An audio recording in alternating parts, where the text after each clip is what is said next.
All right, let's do an example. We need to determine the x and y components of F1 and F2 acting on the boom, shown below.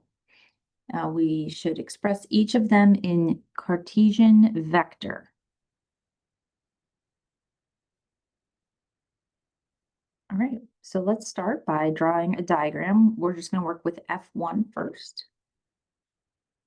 We'll draw our diagram.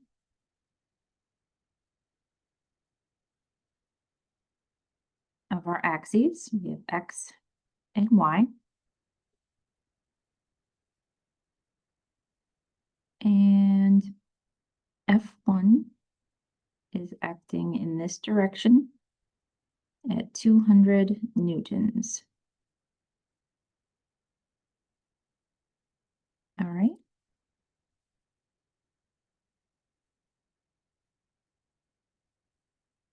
And that is at an angle of 30 degrees from the y. Alrighty.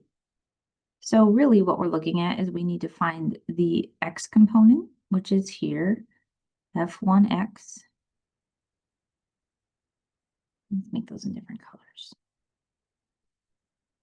The x component, F1x, and the y component,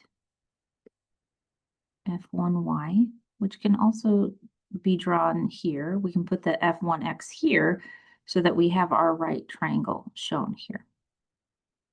So we can then write F1x.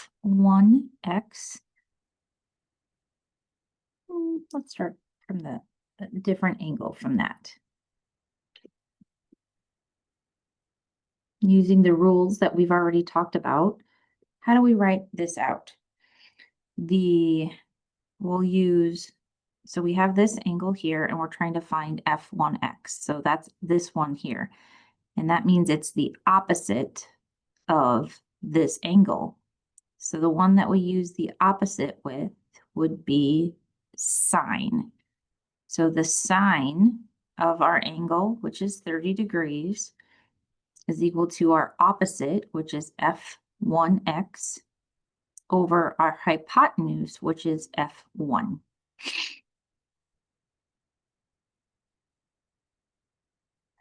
So rearranging, we get that F1x.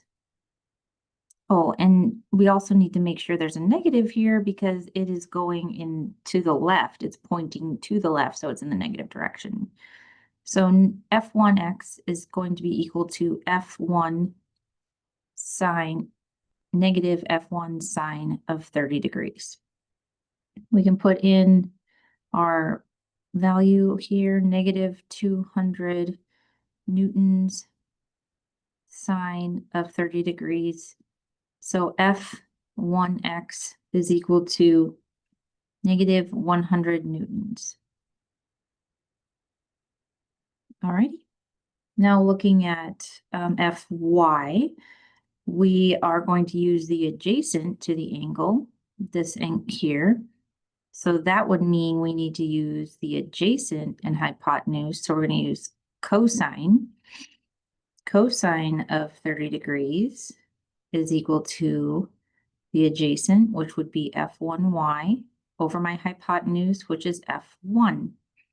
So F1y is equal to F1 cosine of 30.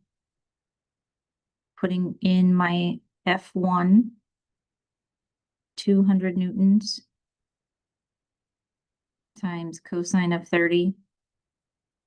So my F1y is 173 newtons.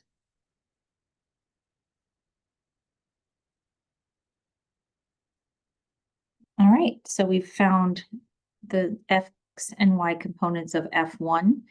Let's go on and do the x and y components of F2. Once again, I'm going to draw my diagram with my x and y coordinates.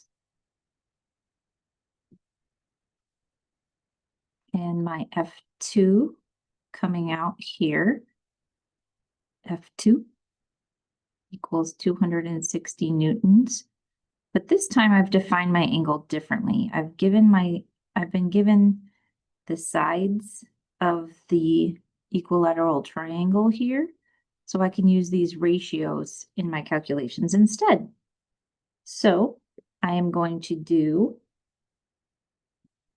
F2x is going to be equal to the x component, which is 12, over the hypotenuse times the magnitude of F2, 260 newtons. So F2x is 240 newtons.